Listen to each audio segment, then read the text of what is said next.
I mean, Peyton Manning and Troy Aikman are two Hall of Famers and two of the best to ever play the position. They were convinced they were going to be benched at that point in their career, and they know for a fact they would have been benched if they played today. When a quarterback is drafted in the National Football League, the clock begins to tick. The countdown is officially on for all the things that come with Caleb Williams. People like, obviously, he was able to mature. And the inexperience leads to some inconsistencies. There is a small window of time where he needs to develop. And that clock will tick especially fast if he is drafted early. So fast that it might unwind him. I mean, nobody's more frustrated with what's going on than Zach Wilson. But how much of that is on the quarterback and how much of that is on the organization? Zak Keefer of The Athletic dug deeply into this, talking for hours with the likes of Peyton Manning, Andrew Luck, Bruce Arians, Kevin O'Connell, Jaden Daniels, and many more coaches and quarterbacks. His article struck me because I think it's something we've all wondered, how much of a quarterback's development is on the quarterback and how much is on the organization. He shared with me not just his thoughts, but what other quarterbacks and coaches have shared with him. We talked about this development window, the current crop of young QBs, and importantly, how teams may or may not be setting them up for failure. And now, my conversation with Zak Keefer. So I'm going to start by reading a quote here. Organizations fail young quarterbacks before young quarterbacks fail organizations. That is a quote from Vikings head coach Kevin O'Connell. Zak, you spent months looking into this. How much of a quarterback's failure do you think is on the organization? Well, if you ask former quarterbacks, a lot of it. And you hear this a lot from coaches and players and analysts. It's not where you go in the draft, it's where you go in terms of a team, in terms of an organization. And the stunning thing was, as I talked to more quarterbacks, a lot of these guys, of which some of them are Hall of Famers, some of them are retired, all of them follow the game very closely. So few teams actually have a clue what they are doing with quarterbacks, especially the young ones. As Alex Smith said, all of these teams would kill to have a franchise quarterback. Only few of them actually know what they're doing when they get one. Yeah, because you talked to several, and you've spent obviously a lot of time covering the Colts, Andrew Luck being one of those that you had a chance to speak with. What did he have to say about that transition from college to the NFL? The interesting thing about Andrew Luck is this was a guy that was as polished as any prospect to come into the league, maybe 20, 30 years, right? He was the best prospect physically since John Elway. His dad was a pro quarterback. He ran a pro system at Stanford under pro coaches, David Shaw, Jim Harbaugh, Greg Roman. He was as ready as any of them. And I explained all the things that rookie quarterbacks face, and Andrew said, for the first time, and I've known this guy for 15 years, but this was the first time he really admitted this. He said, it's all of that, and then pour some gasoline on it. Like, that's the intensity and the pressure that you feel every single day. And I was like, Andrew, you went 11-5 with your coach in the hospital. Yeah, maybe the best start ever for a rookie quarterback, right? Like, considering the circumstances, he took a bad team, and that's Bruce Arians' words. They were bad. They were not supposed to win that year. And then Bruce Arians was the interim coach and said, there were guys playing on Sunday on defense, and I didn't even know their first name. They went to the playoffs with that guy at quarterback, and Andrew was basically admitting, like, it was all of that pressure you think it is, and then you pour some gasoline on it. And one of the most interesting things I got in the entire process was telling that to Kevin O'Connell, telling that Andrew Luck said that. And Kevin O'Connell heard that, and he was quiet for a couple of seconds, and then he said, Andrew Luck admitting that validates everything I've ever heard about the quarterback position. Translation, it is as hard as anyone thinks it is, and then 10 times harder. Yeah, because, Andrew Luck is, maybe the smartest, at least book smart guy transitioning, being ready, NFL-ready quarterback that someone might think of. He's a strange paradox, too. He's like 6'4", 234 pounds. He rides his bike. He has a nasally voice. He's kind of like a nerd trapped in the 6'4", 235 pound body. looks like he should be a PC gamer at times more than a quarterback. He's got a neck beard. And then he balls out, right? Like he's an unreal quarterback. And you would just expect someone with that intellect to maybe be the exception to that transition. And yet it sounds like he was just drinking through a fire hose with gasoline, like just even more than he's ever experienced. The funny thing is that runs parallel. Everything you just said runs parallel to so many of what these guys admitted to me. I felt like a quarterback therapist in the reporting process of this story. I mean, we can talk all How long day were you about writing it for? About 4 or 5 months. Oh, wow. And so I get these guys on the phone, and I become Alex Smith's therapist for about 2 hours on the phone. And he's explaining to me all these dark moments he had early in San Francisco. And then the one I want to piggyback on is you were talking about Andrew Luck, and he was ready as ever. And the pressure of replacing this all-time great Peyton Manning didn't bother him. And I believe him in that regard. But Peyton Manning, who's America's quarterback, maybe the smartest quarterback who ever lived, changed the way the game is played at the line of scrimmage, right? Had the Colts film room in his basement. He literally replicated the Colts film room and built it in his basement. This is how much of a nerd and a football like savant he was, if we can use that word. Did you ever see the basement? No, but I've seen the film room, so I imagine it's, knowing Peyton, it's to the T's. But the interesting thing is the vulnerability these guys allowed in. Andrew admitting that. Peyton admitting that 6 quarters into his NFL career, he was looking down the bench thinking he was going to get benched. He was looking at his coach being like, I hope he pulls me so I don't throw 5 or 6 interceptions. These are things you don't hear at the podium and you don't hear at guys' lockers after the game. But when they're done playing, these quarterbacks, these invincible figures in American sports, will peel back the layers on this vulnerability that's really fascinating to me. And I guess that piggybacks into, well, how and who was helping these guys at the young stages of their career. Some of these guys get it, and in Alex Smith's case, he got none of it, and it was really hard for a long time. What do you mean by none of it? I mean, he was watching film by himself, not knowing what to look for. He feared home games more than road games because he knew the boos would come. On third downs as a rookie, he would look at the sideline and ask his coaches if he could get into shotgun because he balled out in shotgun at the University of Utah as a college senior.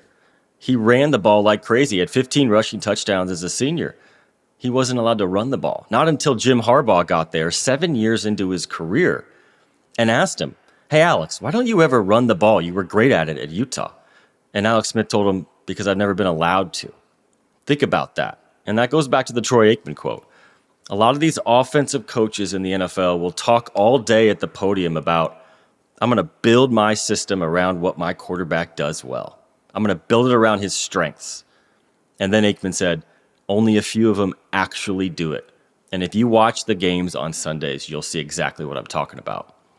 Yeah, it's a strange place. I mean, it brings up this question of how much of the onus is on the individual, the quarterback, how much is on the circumstance. And you had this unique situation where you got to be following the Colts for a long period of time. Were you covering them from Manning to Anthony Richardson?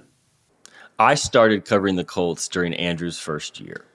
And then Andrew retired in 2019, and there's been, 7, 12, 15, 25 different quarterbacks since. So it kind of speaks to this problem of teams failing to identify the guy. And the Colts really haven't found their Andrew Luck successor yet.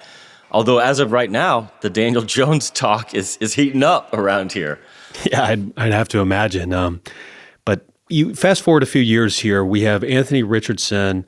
He gets drafted. I believe Jim Irsay says you're going to be a billionaire. He was quoted saying you play 12, 14 years, you're going to be a billionaire in this league. Classic Irsay, over-exaggerated line. And doesn't have a great first season. What do you think went wrong with him? And why did you want to make him the cover or the feature of this story? Because I noticed he was the main picture and the cover image of the story, but also who you started talking about first. And I don't know if that's location-based because you're in Indiana and you've just covered the Colts for so long. What went wrong with him? It's interesting you brought that up. It's not the location. It's at the beginning, this was Caleb Williams. He was going to be the poster child of this story because Caleb is very much towing that line between breakout and bust, right? Like it could go either way. And the 2 games so far with the Bears can speak to that.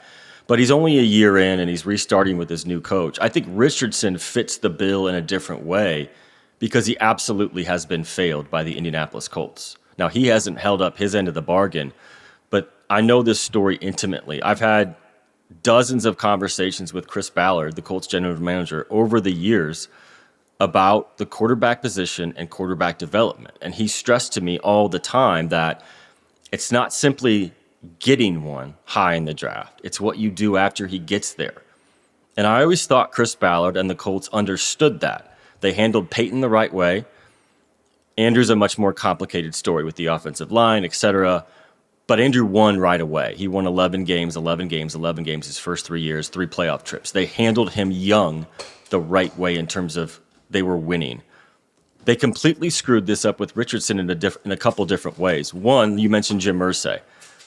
There was essentially a ultimatum in the building. Draft a quarterback or else. If you don't draft this quarterback, draft another quarterback. That was the ultimatum? That's terrible draft logic. Right? Because who are those 2 quarterbacks? Richardson and Levis, both of which were benched before their second seasons were over. That sounds like Irsay, though. Yeah. Well, if you'd lived through what we lived through in Indianapolis the previous 5 years, it was time to draft a quarterback. They were very tired. Irsay was very tired of the musical chairs with the veteran quarterbacks, Matt Ryan being the most previous one, who was simply too old. But they're forced into this position. They reach on a guy who, let's be honest, should have been a 2nd or 3rd round pick. If you remove his Superman skill set, his traits, he was very raw at Florida. He was very 53% completion percentage, I think, right? Like he was throwing in the 50s. He was not a quarterback at Florida, really. Exactly. And he went 4th overall. If you draft a guy like that in the 3rd round, then it's easy to sit him on the bench and let him develop and see if he becomes a viable NFL player. This guy was handed the keys after 1 preseason game, and he was not ready. And the worst thing that happened, I believe, from talking to people around the building is he actually played pretty well as a rookie. He only played 4 games, but then he got hurt. And when he got hurt, he was out of the building, and he didn't build those practice habits, those preparation habits that literally Alex Smith was telling me, like, every day in the NFL, you have to get something done. I didn't know what a Tuesday looked like. I didn't know what a Wednesday looked like.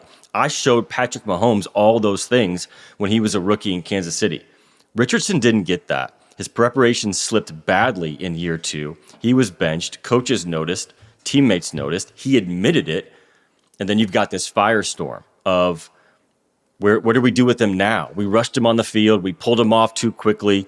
What do we do with him now? I think right now the Colts are trying to reset with Anthony Richardson, but there's simply no guarantee that this is going to end well because as at this point, they've swung and missed. So is it just maybe not the right attention then? I'm trying to pull this apart here as far as the relationship, that he wasn't given the right relationship. He didn't have the right quarterbacks coach, maybe throwing him into the heat of battle too early. How much of this is the relationship and him lacking a quality relationship, whether that be a quarterback's coach, the right coordinator, the right system? What is it? I think a big part of it is not making these guys earn it in a way that everybody else in that locker room has to earn it. Like the NFL locker room is a very unique place. You can't lie in there. You cannot lie. The locker room doesn't lie. Players know. Players know who's getting paid. Players know who earns it. Players know who's on the field because they were drafted really high. And this kid didn't earn it. They didn't make him earn it. So that's on the Colts. They didn't make him earn it. He didn't know what a professional starting quarterback looked like. And I mean Monday through Saturday. I mean the preparation. That's on the Colts. That is absolutely on Shane Steichen, Chris Ballard, Jim Irsay, the entire organization. And when you don't make the guy earn it, the players see that, the teammates see that, and Sunday reveals itself. Like Sundays don't lie either. And I think a very telling moment in all of this was the Colts are on the road last year in Houston, a team they have to beat if they want to win the division, a team that's really owned them in the division the last couple of years. They're close to the red zone, Anthony Richardson makes this great play, avoids a sack, and then he taps out of the game. He taps out of the game. He asks out of the game. And then it got worse after the game because the reporters asked him, "Why'd you leave? Were you hurt?" He said, "I have to admit I was just tired." Not a good look. Yeah, you can't say that. Like, if you're an NFL player, you cannot admit to that, let alone what we're talking about, franchise quarterbacks. So every conversation I've had is, he's not a bad kid. He's just immature. He just doesn't get it yet. He's just naive. But that's the problem. You put a naive, immature kid into the firestorm that is starting in the NFL, and things like this are going to happen. Yeah, but I mean, you still have Kevin O'Connell saying, I believe organizations fail young quarterbacks before young quarterbacks fail organizations. You know, you have the Alex Smith situation saying, I'm watching film alone. And I guess how much of this is just not having the right leadership there? Let's look at Bo Nix and let's look at J.J. McCarthy, right? So they're the 5th and 6th quarterbacks drafted last year. And where do they go? Bo Nix goes to Sean Payton. He was the 6th quarterback drafted. 5 teams who needed a quarterback, who drafted a quarterback, said no thanks to this guy. He led the Broncos to the playoffs, right? J.J. McCarthy, we'll see what happens. I know he's hurt at the moment. Doesn't play as a rookie, but lands with Kevin O'Connell, who's as good as anybody, who's started the impetus for this entire story with that quote at grooming quarterbacks. He's had success with Sam Darnold. He's had success with Kirk Cousins, and now he had a lot of success with J.J. McCarthy in the opener, not so much the second game. But if you land with a guy like McVay, or if you land with a guy like Kyle Shanahan, or if you land with a guy like Sean Payton, that infrastructure and that ability to reach quarterbacks can change the course of a young player's career. And if you're Caleb Williams and you go to a place like Chicago, where his dad told Seth Wickersham, another reporter, Chicago is where quarterbacks go to die. That absolutely matters. And this is why you see guys like Baker Mayfield flourishing in 2nd and 3rd stops. Because where did Baker go? He went to Cleveland, where they cannot seem to get it right, and where they ran him out to bring in Deshaun Watson. How has that worked out? So absolutely it matters where you land in the NFL because of the coach. And the smart teams understand that, and they put that coach in that place to groom that quarterback. But as Alex Smith said, there's only like 5 or 6 of them that really get it. And the 25 other teams just seem to be circling the drain and looking and hoping and praying and then getting the same results. Yeah, well, I think that cycle continues if you have bad management or bad leadership. And we can all relate to having a bad boss or a bad manager. In my opinion, there are 3 different forms. You have someone who is an asshole. You have someone that just doesn't give you enough time. You have someone that just overworks you, that causes burnout. Those are really the 3 different types of bad managers. My first manager in wealth management was really the first 2 of those 3. He had the ability of being good at 2 of those 3. Fortunately, I was not in his crosshairs very often, but I would watch him undress people in these morning meetings. And I was like, this seems kind of weird for the working world, but we're all like 22, so we don't really know what's normal. It's wealth management. They kind of just throw as many of you at the wall to see how many stick, the traditional model. And people would flame out after a month or 2. We had a guy that was there for 1 day once, and he was gone the next day. And I'd always find myself wondering how many of those people would still be in wealth management if they had a good manager. I don't know, but I left. I went to a new company. 2 of the friends that I had stuck it out for another few months. They got fired by this guy. They came to the new company, and they have wonderful careers now. They flourished under a great new manager at the second firm that I was at. So clearly this has an impact on us because bad bosses, unfortunately, they follow you home. It's very difficult to separate a bad working environment from your home life. So it's tough, but at the same time, I eventually got into management and realized I didn't love it, but also realized in defense of managers, it's not easy. It's especially not easy when you have someone that is not putting in the work or doing the things that seem fairly simple. And to me, it was the laziness. You made 15 calls here in 40 to 50 hours. You were at the office and you made 15 calls. That's what I struggled with. And it was difficult for me to continue giving those people time. And maybe that was a flaw of myself, but you do have to ask this question with this precious time that I have as a manager, this precious time that the organization has with the quarterback. At some point, do you have to move on? That's the most difficult question. That's the question that Kevin O'Connell struggled with, because he'd argue that as a society, and this is not specific to the NFL, but it is in a lot of ways, we want instant coffee, right? We want answers. We're in a race to figure out, as he said, whether these guys are the guy and you can build your franchise around for 12 or 15 years. The most coveted asset in sports is a franchise quarterback who's young and on his rookie deal, because you have money to spend, money to play with, money to add pieces around him. Or, as KOC said, if you don't think he's the guy, if you have those doubts you were just referencing, let's go find somebody else. Let's move on. We don't have the time. We can't wait. Our fans are on us. And another interesting layer in all of this was Peyton Manning venting almost angrily at these teams who draft these young quarterbacks without a plan, right? The Bears and the Panthers come to mind. Bryce Young, number one. Caleb Williams, number one. They fired their coach 8 weeks into the season. Peyton said, you should absolutely never draft a quarterback if you think you might fire the coach in the next year. But he said just one time will a team who's not sure if they have the right coach not draft the quarterback. How many did Alex Smith have? Didn't he have like 7 coaches or something like that in 7 years? He had 7 offensive coordinators in 7 years. So he had to relearn an entire system every single summer. How many different coaches did he have? Do you remember? 4 or 5. Yeah.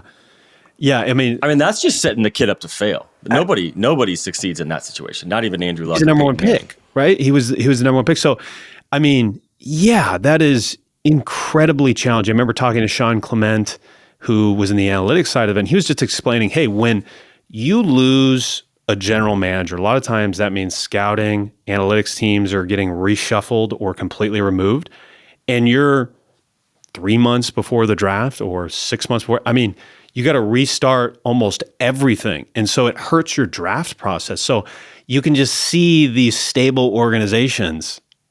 They seem to do a little bit better at developing quarterbacks. They seem to do a little bit better at drafting. The Packers come to mind. The Ravens come to mind. Ravens were 11, 12 years with Flacco. And then it was basically a handoff from, is Joe Flacco elite, to, we got a freaking MVP now. Yeah, you just wonder how much of a carryover is there on the quarterback development, because you just see these themes start to stand out. It's one of the hardest things in the NFL is to be patient. And Chris Ballard, the Colts GM, maybe said the most revealing thing in the entire interview process for me. He said he used to tell this to Jim Irsay while the Colts were looking for this quarterback. They spent 5 years looking for Andrew Luck's successor. And he would tell Irsay, it's a lot easier to find one when you've got one. That means the pressure is eased a little bit, right? So if you're the Kansas City Chiefs, you have Alex Smith. He's a very good starter. You can draft Patrick Mahomes and you can sit him for a year without the fans yelling at you, without the pressure to play the kid. Because Ballard said the pressure is real and you can feel it. The Ravens did the same thing. They had Joe Flacco. They were winning. They drafted Lamar Jackson with the last pick in the first round. No one expected him to play. He was able to develop at his own speed. He's won 2 MVPs, and he might be winning a 3rd this year, right? So that's what the good teams do. And another thing that was really interesting to me was, you mentioned the Green Bay Packers. No one does this better than the Green Bay Packers. They've had 30 consecutive years of quarterback success. Brett Favre, Aaron Rodgers, now Jordan Love. But here's the thing. Multiple people I talked to for the story said, for what other NFL team could you draft a quarterback in the first round and sit him for multiple years? Because it's only happened with the team that does not have an owner or a traditional owner, right? Because if you do this in any other city, that owner is going to want to see that kid. Sure. He's going to want to see that kid on the field. He's going to want to sell tickets. He's going to want to sell jerseys. Owners are impatient. And owners do not have a boss. Owners make the rules, and a lot of times they decide who plays. And that is a very real thing, and that is a problem that the Green Bay Packers have not had to deal with. And I think a lot of teams should take note. Look at what the Packers did. And boy, a lot of teams are jealous of what the Packers have enjoyed. Yeah, that's a great point on just the fact that, their ownership structure is notably different, owned by the fans, obviously. So, some insight into Anthony Richardson, just his numbers maybe that stuck out in this decision to bench him. On throws of 5 to 9 yards, he was 41% as far as an accurate throw, which was 42nd in the league. On throws where he had a catchable ball, he was 42nd. 69% of the time he threw a catchable ball. Quick reminder, there are 32 teams in the NFL, so 42nd, you're not making the cut there. 31% off-target rate, 42nd again. There's a theme here of 42s for some reason. 72% high accuracy throw rate. Again, 42nd. I don't know why all of these ended up being 42nd, but he misses dump offs. He misses all the short throws. Strangely, he was pretty good on deep throws. Has unreal athleticism, kind of had some issues with injuries a little bit. But again, this is kind of a short throw league now with the way that defenses are playing, and he's not good at that. So you look at that and you say, okay, maybe they should have not had him start as early as they did. Maybe that's the key takeaway here is, do we start sit?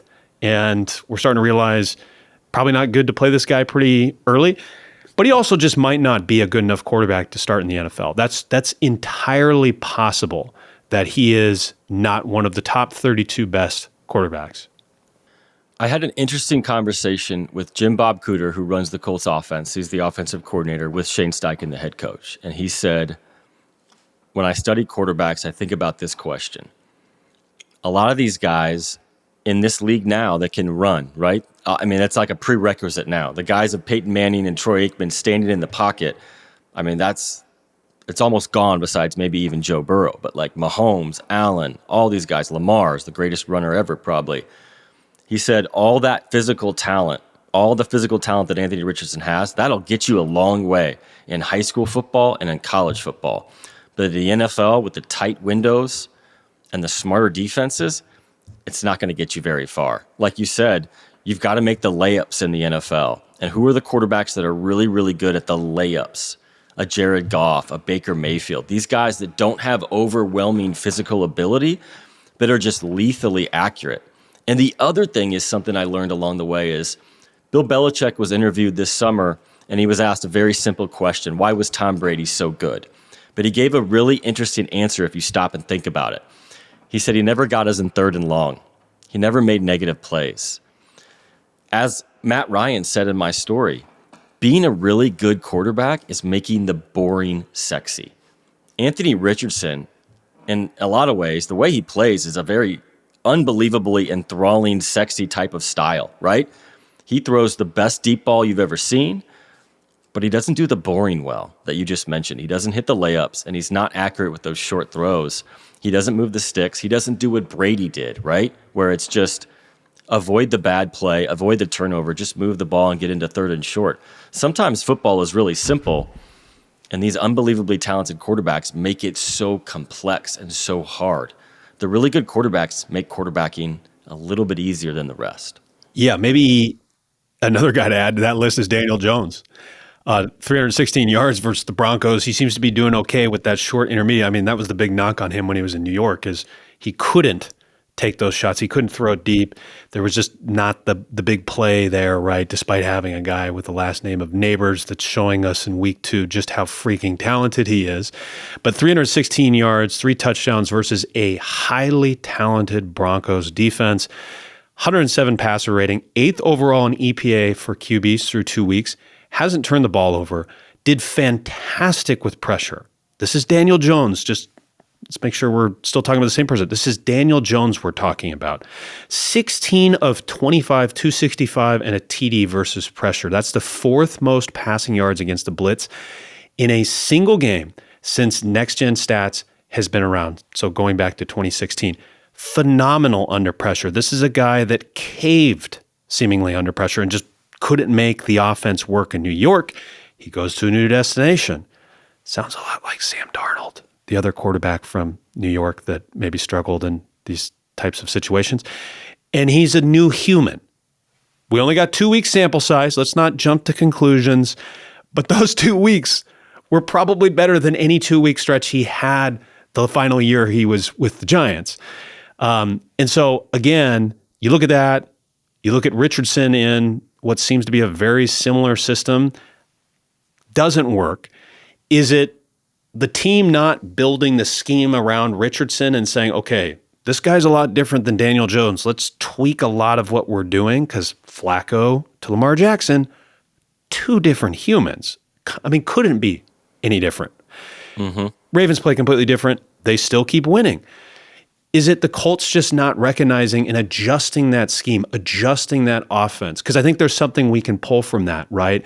And it's a bigger piece, too, of just how do you adjust to talent in life? If you're in management, if it's a company, like how do you cater to the individuals that you have? Because we're all different. Is this largely on the Colts then for not playing the right way? Or again, is Anthony Richardson just maybe not good enough to be in that top 32? I think both parties are very guilty.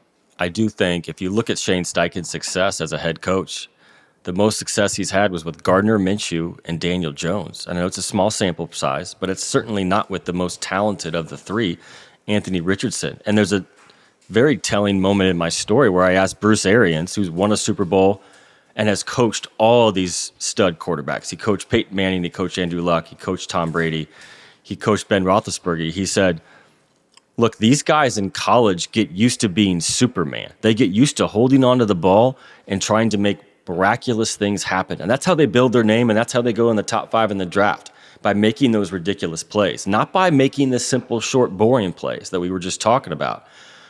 But he said that's what gets him into trouble. That's what gets him sacked. That's what gets him to turn the ball over. And he said, if you just do the stuff I design, we're going to be just fine. The coaches believe in themselves. The problem is these players always think they need to be Superman.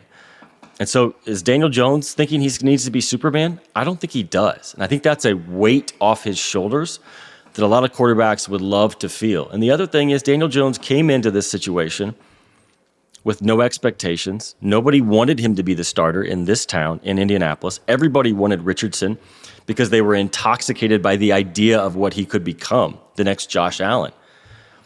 And instead of going with the number 4 overall pick a couple years ago, they went with Daniel Jones, the afterthought. Everybody was skeptical. And sometimes when you just ease that burden on a player, it just kind of changes everything. Look at Baker in Tampa. Look at Sam Darnold in Minnesota. When you enter a season without any expectation, it almost frees you up to play the game the way you can play it without everything running through your head about what you're supposed to be as a top pick. Guys have admitted that. It's a very real thing. Yeah, I'd be curious more about Arians. Oddly, I was reading his book. I have this here. I just grabbed it. The QB Whisperer. I mean, he's got quite the resume of quarterbacks under his tenure. Quick recap on that. We have Tom Brady. We have Andrew Luck, Carson Palmer, Peyton Manning, Ben Roethlisberger.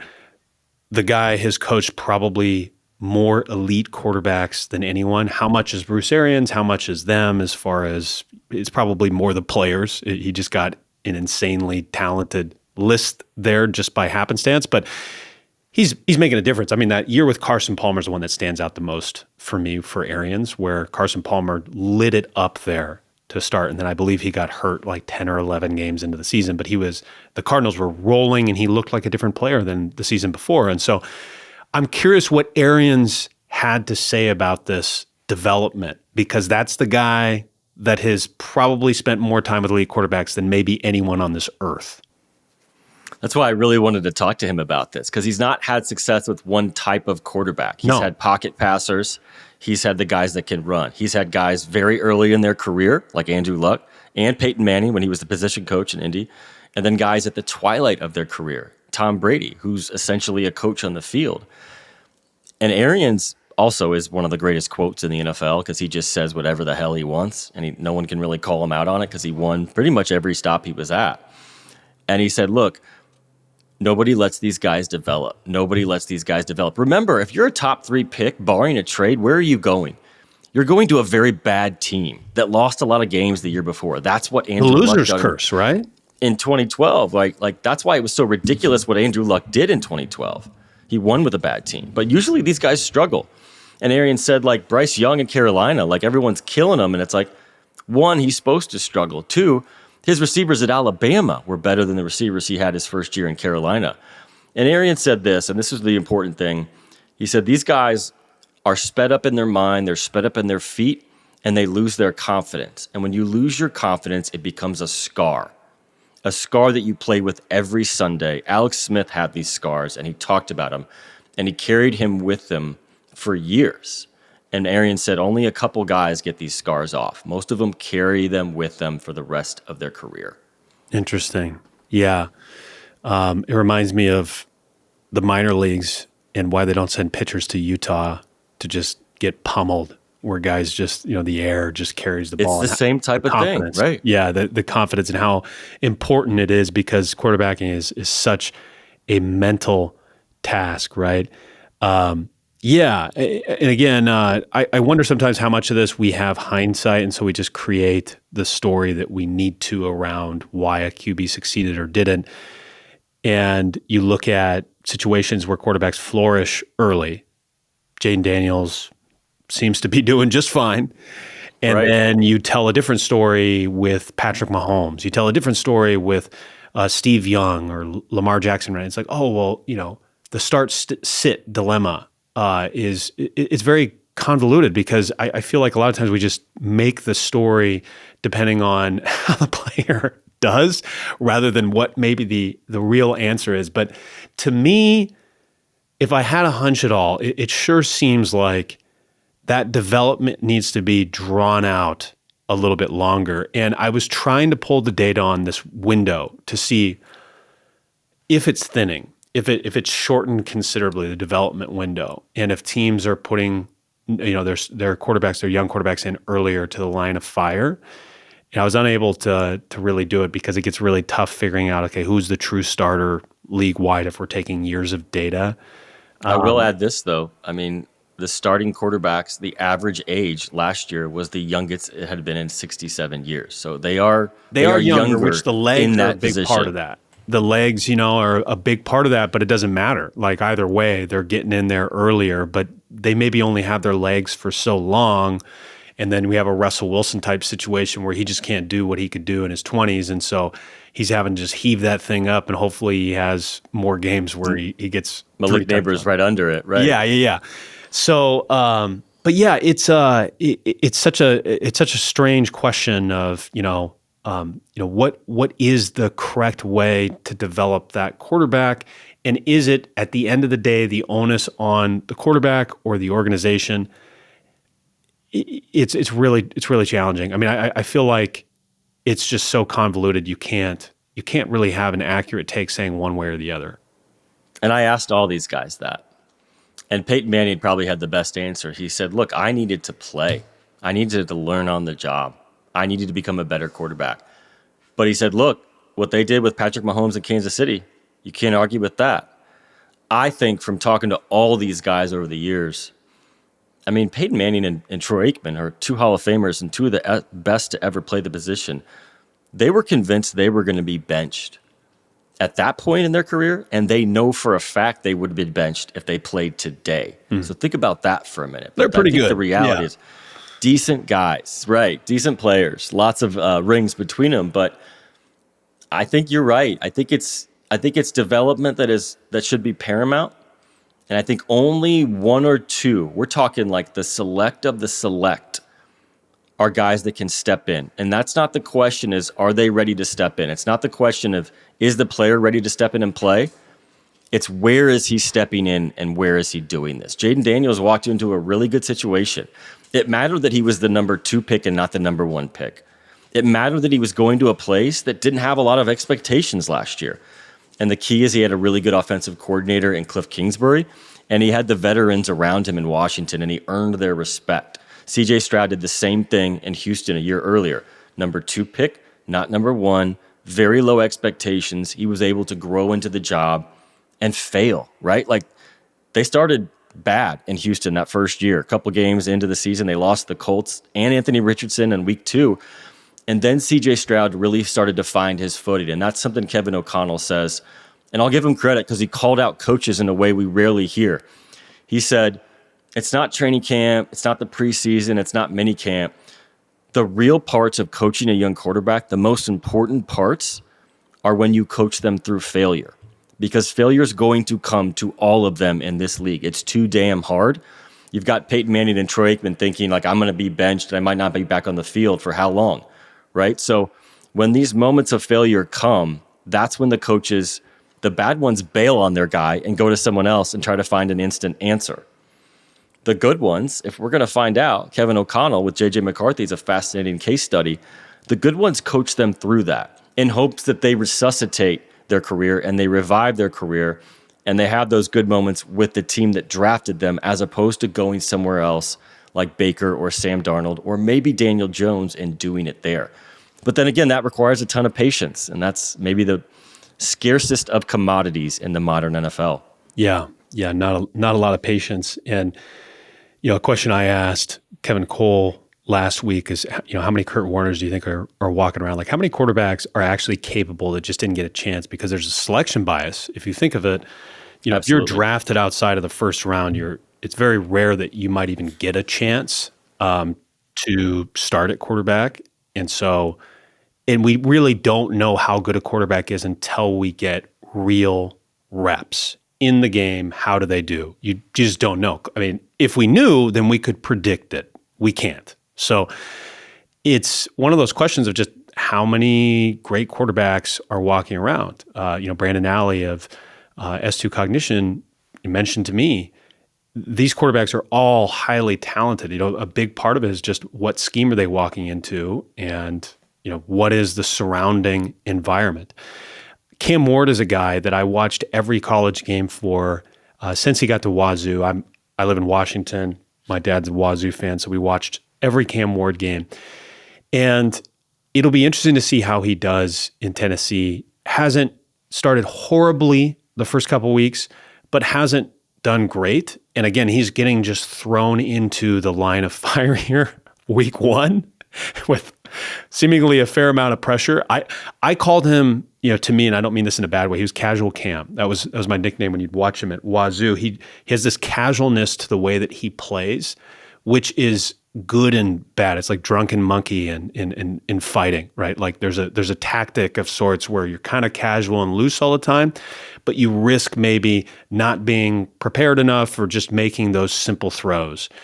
And as I watch him with Tennessee, in that environment, you kind of have to worry that the writing's on the wall here. We have another young, talented quarterback that's in a horrible situation. What kind of scar is he going to develop in Tennessee? I'm worried about it as well because they threw him in there. Was there a quarterback competition? No. Not really. Is there talent around him? Certainly up front, that's a question mark. And has the coach proven he can do this? Now, Callahan was with Joe Burrow in Cincinnati and helped him become one of the very best players in the league. But it just happens every year. Michael, this happens every single year where we rush these guys in. He's the new face of the franchise because what is the most addictive drug in the NFL? It's hope. It's hope. It's fan bases having hope that they've got a guy. It's the front office grabbing onto that hope, saying we might have a guy, we should get a couple more years. It's coaches believing that they can get this guy to his ceiling, when in reality, how many get to their ceiling, right? Like, teams drafting quarterbacks hit on them in the first round less than 40% of the time. Wow. It is the hardest thing to figure out in sports why they cannot do this more successfully, and yet this repeats itself every single year. The early signs for Cam Ward is he is very much a rookie quarterback playing on a bad team. Does he come out of that? Maybe. But I just hope that they don't rush the process with him, and I just hope that they have a plan. Because it's one thing to have a plan, it's another thing to stick to it. And so few teams will carry out both of those. Yeah. It's it'll be interesting to see what happens with Ward in Tennessee. Quarterback is a strange position in that it's highly competitive, and there's only one guy that's taking the snaps each game for the most part. So the bust is amplified because if you're not a good defensive end like Chase Young, at least good enough to live up to maybe that draft selection that you were drafted at, he kind of just flies under the radar as a dude that was like, oh, yeah, he's pretty good. I mean, he would, but if you took what he did as a quarterback, a lot of years being the second best defensive end or edge guy on the team, I mean, he would be a bust, right? Like if you took those two stories and you parallel them, Chase Young is technically a bust under the quarterback archetype. But he carries on and has a pretty good career by all other metrics at his position. And so that's where it's such a weird position because it's so competitive. I wonder if it'll ever change. Jaden Daniels, too, you mentioned his surrounding was good. I mean, like, that's very much true. I mean, there were plenty of analysts saying if they get a quarterback, they're going to be a threat. Timo Risk wrote this entire piece on drafting. The Redskins essentially are lacking one position. If they get a quarterback, they will be a threat. Sure enough, he gets a quarterback. So again, you can't look at that Jaden Daniels situation and say, well, he turned it around with not that. They were already good. They just needed that last piece maybe to get to a true threat. And they got a lot of bounces their way in that first year. They did have some really good fortune, luck-wise, that Hail Mary standing out to where, they're probably not quite AFC Championship level talent, but they made it there. But that's what can happen in football. You can make a run, The other thing about Jaden Daniels, and I've spent a lot of time with him and wrote a big story about him last year, is he doesn't like the circus that comes with being a quarterback. He told me this. He's an introvert. And that really helped him last year. He's not a guy that's going to be on every commercial. He's not going to be on every podcast every week. After the NFC Championship game loss to the Eagles, he turned his phone off for a few days and huddled at home. He's not a guy that chases the nonsense. And I think that really works. So Did you check his nails? Did he have painted nails or? Nails were totally normal. Okay. There's probably a discussion for a different day. I have my concerns. But Jaden earned respect from his teammates. This is the number one thing every rookie quarterback has to do. They need to earn the respect of the locker room. You can't do it in a day. You can't do it in a week. You can't do it in a month. But Jaden would show up to the team's Ashburn, Virginia facility every day at 5 o'clock. And he wouldn't tell anybody. And he would shut the door and he would watch film. And then sometimes his teammates would come in, offensive linemen, and they'd be like, I'm going to get a head start on the day. I'm going to be the first one here.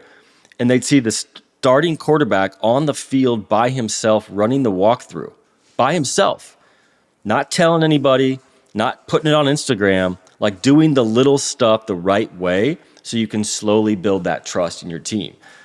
That's a hard thing to measure in the draft process. That's a hard thing to know. You don't wow scouts with your daily habits. Sometimes you wow scouts with a 60-yard throw in a pro day. That's not what wins on Sundays. The preparation and stuff that Jaden Daniels did, that's what wins on Sundays. And this is why teams get it wrong so often. They fall in love with the wrong stuff. Yeah, I mean, it's hard not to get caught up in that Zach Wilson 65-yard bomb across his body in a workout that got replayed and retweeted 5 million times. What could that man become for us? What could he become for our franchise, for our city? It's hard not to get caught up in that, but we know that the quarterback position is much more than what can a guy do in a workout.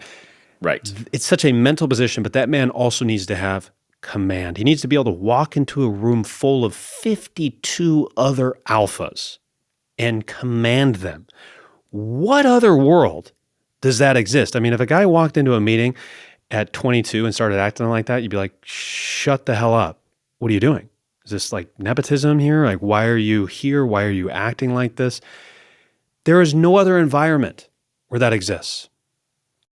In what other American business or enterprise is a 22 or 23-year-old instantly the face of the entire organization 3 months after he was in college? Name one. I don't know, maybe like a large corporate entity that hires their son as the next like executive or something. But outside of that nepotism, CEO, right. And like you said, number one job is to earn the respect of the coaching staff and the teammates. And these are grown men with kids, with contracts on the line that need to win. And you're looking at this 22-year-old. And you have to earn their respect. And it's a hard thing to do. And as much as I've written and studied this position, I've learned that there's no shortcuts. You can't fabricate it. But I'll remember this story about Andrew Luck as long as I write about this position. This is a quote from Matt Hasselbeck, who was a longtime quarterback in the league, and he was Andrew Luck's backup late in his career. And he said, listen to me, Zach, this is the secret. He said, a lot of guys love being in the NFL. Not a lot of them love football. So that is very specific to the quarterback position. How much of these guys love being a celebrity, being the guy that gets all the benefits that come with being a quarterback? How many of them love ball, love football, love practice, love grinding, right? Those are the real ones. Those are the real ones. Peyton Manning in this town is a celebrity, and he's on commercials every 5 minutes every Sunday when we watch games. None of that works if he doesn't have a reputation as being the hardest worker in the team, the hardest worker in the league, a guy with the Colts literal film room replicated in his own basement, right? So it just doesn't work, and you can't fake that. And I always laugh when every single rookie quarterback is a captain on a team, because quarterbacks are always captains, right? I'm like, I know that guy's not that kind of leader, right? So Sundays don't lie. And I feel like the guys that get that love football, are the guys that are going to get their teammates respect. And then, of course, it's on the quarterback. You got to go perform. You got to go play. And it's probably the toughest job in sports. Yeah. You mentioned you started the piece, and I didn't know this, to look into Caleb Williams a little bit further and, kind of his tenure with Chicago. Chicago notably drafting, 3 quarterbacks in the top 5 in the last, 8 to 10 years. We got Trubinsky, Caleb Williams, and Justin Fields. I think they were all top 5 picks. So we've had a little bit of a carousel there. He's stepping in now, painted nails and all, and having to command a room full of 52 other men that probably don't have painted nails. So I guess I'm just curious, as you looked into that further, where is the panic radar at for you, the panic meter? Like, are we in a zone where it's like, hey man, this is a really tough environment. I don't know how he's going to do. I mean, the other thing is, what you were mentioning about Caleb and Bruce Arians, how he has this improv skill where he's just his ability to improvise and make these plays. It's like, well, you might not be able to do that as easily in the NFL. And how are you going to do in just those short intermediate passes? Where's your fear radar or fear meter of sorts for Caleb Williams? It's very high, if I'm being completely honest, for 2 main reasons. Number one, like you mentioned, Caleb is at his best when he's playing sandlot football. He's immensely talented. He's got a great arm. He's got a great feel for the game. At his best, as a Heisman Trophy winner at USC, he was creating something out of nothing. He was a highlight reel. Who is his coach right now? His coach is Ben Johnson, one of the most respected minds in the league offensively. Ben Johnson is structure, offensive scheme, and he flourished with Jared Goff because he played within that system. Caleb Williams, 2 games into this season, has thrown touchdowns on the opening script. Coaches usually script 10 to 15 plays to start a game. The rest of the way, they kind of have to feel it out. So Ben Johnson has scripted an opening drive touchdown against the Vikings in week 1, an opening drive touchdown against the Lions in week 2. What happened after that? They completely fell apart. When he's off script in the NFL, Caleb Williams is a bad, inaccurate quarterback. And it just doesn't feel like a perfect fit. Now, I'm not saying it can't work, because I do believe in Ben Johnson's ability, and Caleb is immensely talented. But those are 2 competing forces. What's going to win out? Is Caleb going to become a by-the-book, scheme, disciplined quarterback? Or is he going to retreat to the things that made him great, the things he had to do his entire career to this point that made him a Heisman Trophy winner and number 1 pick? And then secondly, in a much more succinct way, I don't think this is going to work because of one word: the Bears. They're a disaster. They're an utter disaster. They don't know how to coach quarterbacks. They don't know how to cultivate quarterbacks. They don't know how to develop the position. They have not had a true franchise quarterback since World War II. With all respect to Jim McMahon, they have not had a true star quarterback since World War II in the 1940s. This is a systemic franchise problem, and I'm not convinced they're going to fix it right now because I don't see the signs of it. We will see, but I fear that Caleb will become the 3rd miss in the top 10 in the last decade for the Bears. how many chances are they going to take? Justin Fields was the 10th overall pick. And then obviously, Mitchell Trubisky was the number 2 pick. And who went behind him in that draft? The guy who's got 3 rings and he plays in Kansas City, Patrick Mahomes. Yeah.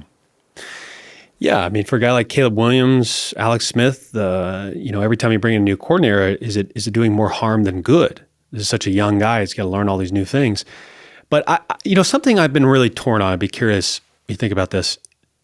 You kind of have the option as an organization to say, do we get the best quarterback for our coordinator? So if we have a coordinator already, do we get the right quarterback for that system? Or you say, do we get the best coordinator for our quarterback? Do we go find someone that fits how that quarterback plays? And I just don't think that organizations think that through enough.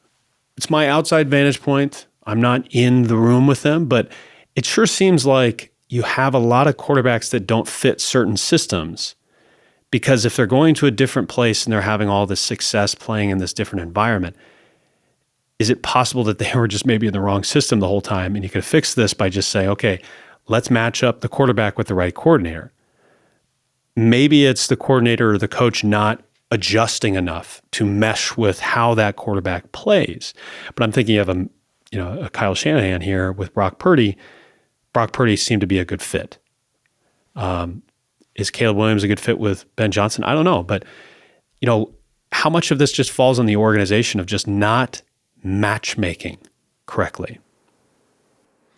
You nailed it. And how did these teams not see this? This was one of the more telling quotes in my story was, a lot of these coaches, and Alex Smith was saying this, the biggest flaw these coaches have is how stubborn they are. They look for a quarterback that will fit their playbook. And then if that quarterback doesn't fit their playbook, they'll try to force them to fit their playbook.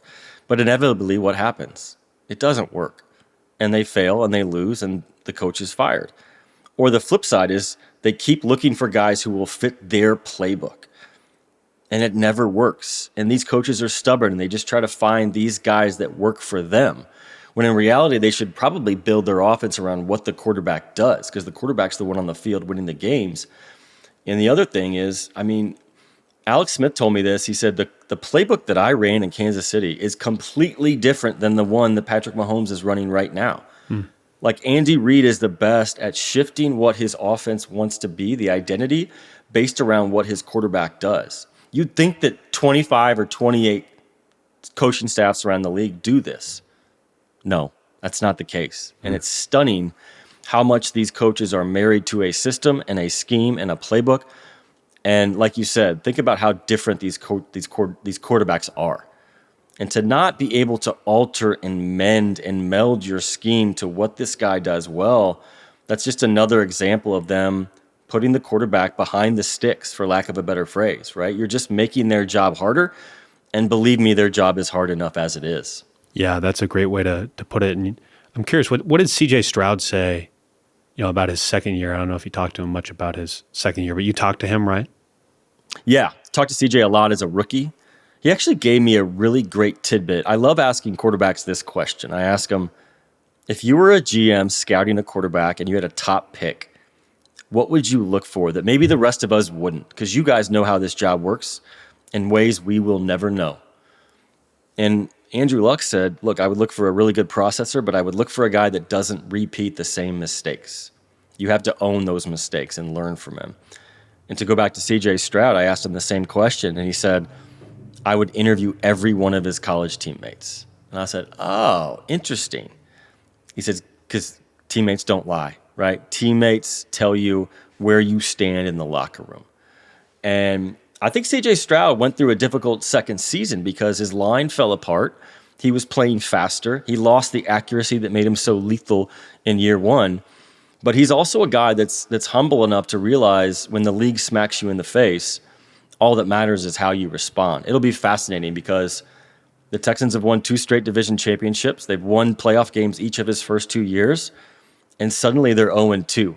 And they have not looked good on offense right now with their new coordinator. It'll be interesting to see how that plays out because they've got a superstar at quarterback in the best spot to be in football, right?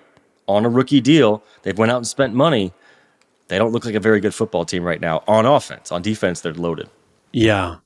Yeah. It's, again, it's tough. It's really tough. Did you spoke with Troy Aikman, who's obviously had some experience falling around quarterbacks and being a quarterback himself. I mean, what did he have to say about all this? Yeah, had an hour and a half conversation with Troy Aikman about this. He was calling out the coaches, and he also called out the owners. And this goes back to what we talked about 15 minutes ago. He said, owners don't know what they're looking for in coaches. Like you said, they just go hire the hottest name or the best offensive coach, according to who, and they just assume it'll work. The Bears did that. They went out and hired the hottest name, the coach everybody wanted, Ben Johnson, figuring if he can't fix Caleb Williams, then Caleb Williams is probably not fixable. But like you said, does he fit Caleb Williams? Does Caleb Williams fit him? It's going to be really fascinating to see over the next couple of years, because so far the signs of it not working out are a little bit more obvious than the signs that it might work out in the end. Yeah, and the pressure now on the Vikings of letting Darnold walk and J.J. McCarthy being hurt again and not looking good in his first couple games. He really bad, then kind of pulled them back there in the first game, but the second game was just awful. And I don't know if you guys talk like this in the Midwest, but I have to ask, did Kevin O'Connell kind of fuck himself? Did Kevin O'Connell get a little overconfident that he could do this with anybody? Right? So they were not simply interested in Sam Darnold. They let him walk, but there was chatter about Aaron Rodgers going there. And they said, we're good. We'll roll with the kid. And it's going to be fascinating to see, because now this kid is hurt again. And like you said, J.J. McCarthy's played one really good quarter and 7 really lousy quarters of football. But again, Kevin O'Connell knows his position. He knows that patience is required. And he's got a long leash. He's not going to get fired.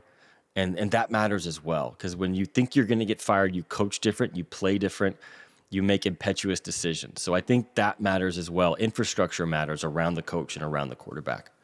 Yeah, and I mean, you can understand where they're coming from too. I mean, you look at his contract, McCarthy being on a rookie deal, and you're like, okay, if we can just replicate this, we have a window here of 2-3 years of we can go spend some money elsewhere, because Darnold's commanding 35 to 40 million.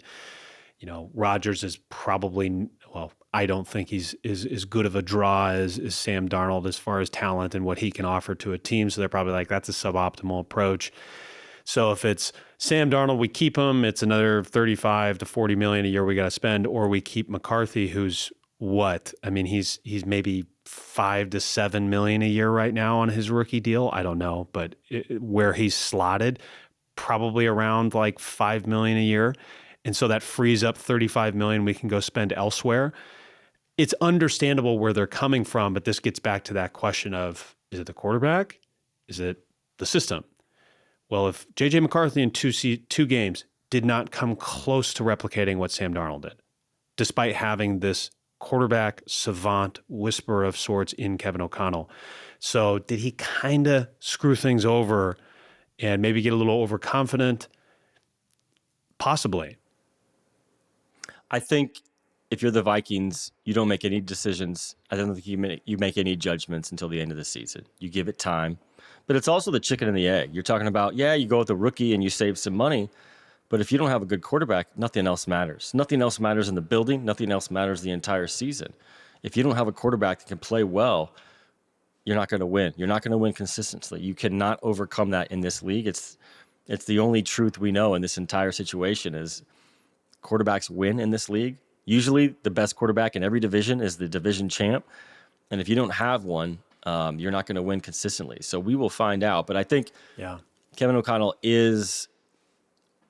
will have the benefit of patience in Minnesota. He works for a good owner, works for a good GM. They will have patience. And I don't think there's any benefit to rushing to a judgment now. But it is a fascinating case study, especially considering where he said that started this entire process for me. Yeah, I think the curiosity for me stems in the mid, like that middle class. We talk about the middle class dying in America, but is J.J. McCarthy good enough to be mid? I think that's the question probably Vikings ownership and organization was trying to figure out is he good enough to be mid to above average, i.e. kind of that Sam Darnold range? Because if you get to that range, you can be a threat still. Again, we saw this with the Niners. We saw this with the Lions. Some people might say, well, Jared Goff is elite. Brock Purdy's elite. I mean, maybe some people say that. I don't buy that. Again, I think elite to me is you can take that quarterback and drop him in a scenario and he's going to go win. I think there's really there's 4 of those guys. There's 4 guys, maybe. And one of them just got hurt. Yeah.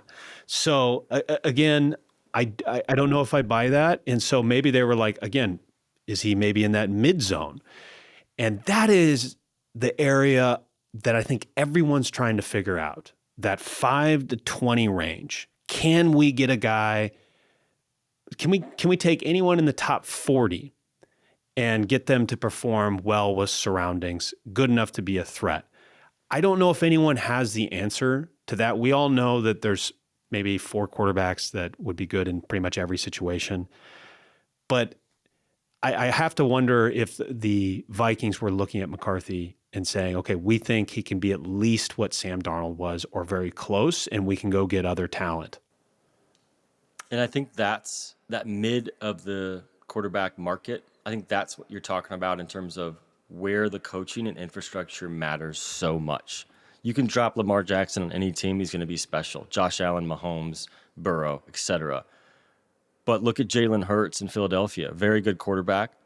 Not one of the 5 best in the league, but all he does is win. He's got a great roster. He's got a great support system, and he's able to flourish. I think we're seeing the best version of Jalen Hurts because of where he's at. That's not a knock on him. It's not a knock on Philly.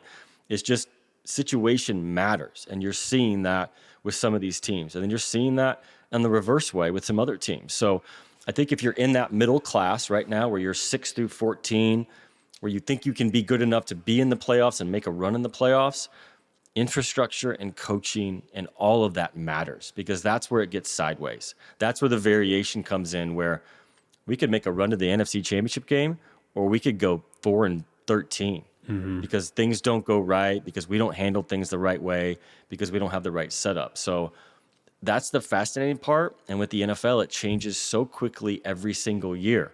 And we get these kids that come in with all this talent, and then we just expect them to be superstars without understanding the nuance and the context that goes into the position and where they start playing at. Yeah. Do you think it's okay when teams go out and draft a young quarterback with a legitimate starter? So Jalen Hurts, the man you just mentioned, is an example of that. They had Wentz. Plenty of sound bites of people out there when they drafted Jalen Hurts. What are they doing wasting a 2nd-round pick when they already have a good quarterback? This is going to sound alarms for Carson Wentz. Why would they do this? And you wonder if that did hurt Wentz's confidence in any way or struck him in any way, but it ended up working out for the Eagles. So now remember, Howie Roseman had a Carson Wentz fathead in his offense. He loved Carson Wentz. He was the guy that found from North Dakota State. I mean, a huge... I remember those commercials. Yeah. Did you ever have a fathead? I don't see any behind you. No. I don't think I would, I've got a couple bobbleheads, no fatheads, though. I don't know what player would be my fathead, but no, I mean, that's what good organizations do. They keep stacking talent. And honestly, the Eagles found out who Carson Wentz was because he was never able to resuscitate his career. I covered his career in Indy. They had a 95% chance of making the playoffs one year. They dropped their final 2 games, and Jim Irsay said, this guy's not coming back no matter what. What have the Eagles done since? They've made 2 Super Bowls. They won 1. They're the model franchise. You have to make those decisions. And it goes back to what Chris Ballard said. It's easier to draft one when you've got one. Jalen Hurts didn't have to play right away. He earned it the hard way. And it speaks to what good organizations do. They never rest on their laurels. And it speaks to what bad organizations do, because a lot of teams would have been scared shitless of drafting a quarterback and upsetting their number 1 overall first pick quarterback. Yeah. I mean, the Ravens, I guess, a little bit too. They had Flacco and they drafted, Lamar Jackson. So the the Falcons did it with Kirk Cousins, right? The Packers. Michael Penix Jr. Yeah. They made Aaron Rodgers really unhappy. What happened? He responded with 2 MVP seasons. Right. They moved off, and now they've got the best team in football with a really good quarterback. Yeah. Well, really appreciate your time, man. This is great. Again, I loved this piece. If anybody hasn't read it, it's just wonderful. The bus files on The Athletic. I enjoyed it so much that is why I reached out to Zach, and I wanted to talk with him here today. So, Zach, we'll have to do this again soon, man. Thank you so much. The NFL never ceases to give us interesting things to discuss. So always happy to hop on.